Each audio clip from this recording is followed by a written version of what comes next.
के स्वतंत्रता संग्राम की कई गाथाएं इतिहास के स्वर्ण पन्नों पर लिखित है।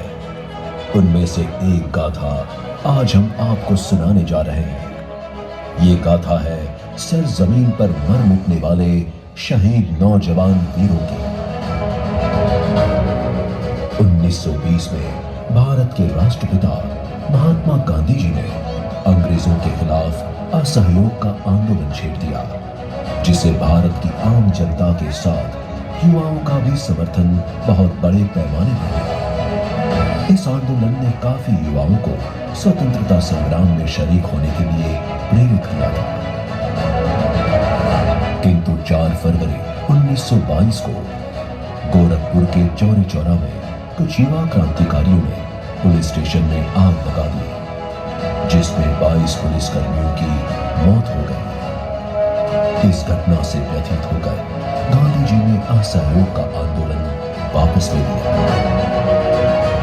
गांधी जी के इस निर्णय से काफी युवा निराश हो गए और उनका अहिंसा से विश्वास उठ गया और उन्होंने अपनाया सशस्त्र क्रांति का मार्ग। स्वतंत्रता सेनानी शचीन्द्रनाथ सन्याल की अगुवाई में हिंदुस्तान रिपब्लिक एसोसिएशन का गठन किया गया, जिसमें शामिल हुए चंद्रशेखर आजाद, राम प्रसाद बिस्मिल, अशफाक उल्लाह खान और ठाकुर रोशन सिंह जैसे कई युवा क्रांतिकारी। हौसला बुलंद था, लक्ष्य तय था और दिल से बस एक ही आवाज आ रही थी, करेंगे या मरेंगे, लड़ेंगे या मरेंगे।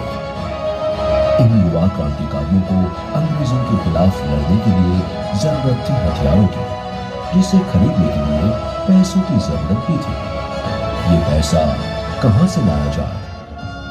तभी राम प्रसाद बिस्मिल और अशफाक उल्लाह खान ने एक योजना बनाई।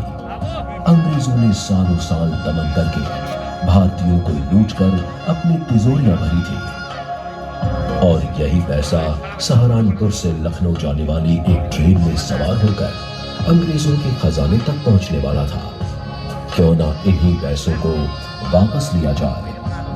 विचार तो काफी अच्छा था, लेकिन इसको अंजाम देना मतलब मौत को गले लगाना। पर सरफरोशी की तमन्ना दिल में लिए चलने वाले इन क्रांतिकारियों को अब कोई रोक नहीं सकता था। योजना के मुताबिक 9 अगस्त 1925 के दिन सहारनपुर से लखनऊ जाने वाली पैसेंजर ट्रेन को बीच में ही रोका गया। ये स्टेशन था काकोरी। रोकी गई ट्रेन में 10 युवा क्रांतिकारी सवार हो गए और जैसे ही ट्रेन चली, राजेंद्र लहरी ने चेन खींची। ट्रेन रुक गई। कुछ युवा क्रांतिकारियों ने गार्ड को घेर लिया। ट्रेन में सवार मुसाफिरों को समझ नहीं आ रहा था कि आखिर ट्रेन रुक क्यों गई। इतने में ही ट्रेन के कंपार्टमेंट में सवार अंग्रेज सिपाहियों को भनक लग गई कि कुछ क्रांतिकारियों ने ट्रेन को रोक दिया है। वे अपनी बंदूक लेकर क्रांतिकारियों को ढूंढने के लिए ट्रेन में घूमने लगे और कुछ क्रांतिकारियों के साथ उनकी मुठभेड़ शुरू हो गई।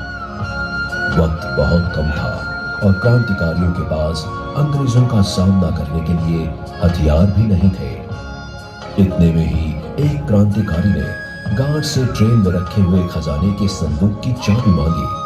गार्ड ने देने से इनकार कर दिया। तभी चंद्रशेखर आजाद और अन्य क्रांतिकारी मिलकर उस संदूक को हथौड़ी मारकर तोड़ने लगे। इस आवाज को सुनकर अंग्रेज सिपाहियों ने गोलीबारी करना शुरू कर दिया।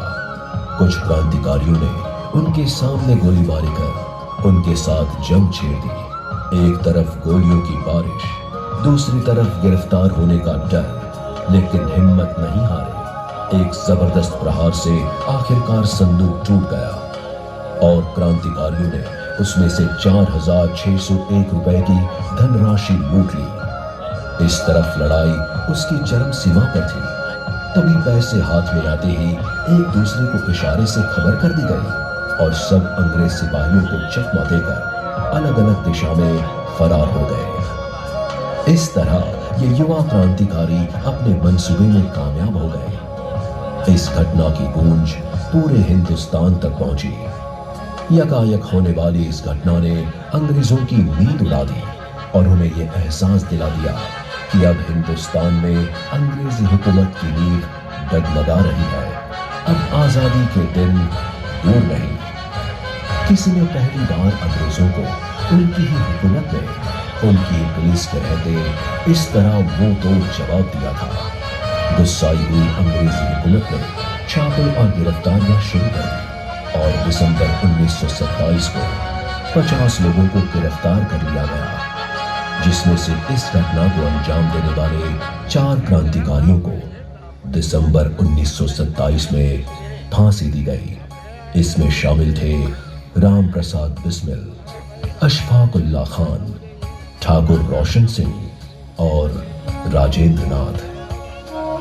कुछ साल बाद चंद्रशेखर आजाद अल्फ्रेड पार्क में अंग्रेजों से लड़ते लड़ते शहीद हो गए। आजादी के आंदोलन की तवारीख में यह कदम काफी महत्वपूर्ण साबित हुआ। इससे पहले अंग्रेजों को इस तरह किसी ने ललकारा नहीं था। स्वतंत्र संग्राम की इस महत्वपूर्ण घटना को इतिहास के पन्नों पर लिखा तो गया, लेकिन अंग्रेजों ने इसे नाम दिया काकोरी कांड। क्या युवा क्रांतिकारियों की इस वीरता को कांड के नाम से जाना जाना उचित है? बिल्कुल नहीं। आइए हम भी इतिहास के इस पन्ने को फिर से लिखते हैं और उसे नया नाम देते हैं। आज से हम भी इस काकोरी घटना को काकोरी ट्रेन एक्शन के नाम से जानेंगे और देश के लिए मर मिटने वाले युवा शहीदों को सच्ची श्रद्धांजलि और सम्मान देंगे। तो भारत के जन जन का है यही रिएक्शन। काकोरी कांड नहीं, अब कहेंगे काकोरी ट्रेन एक्शन।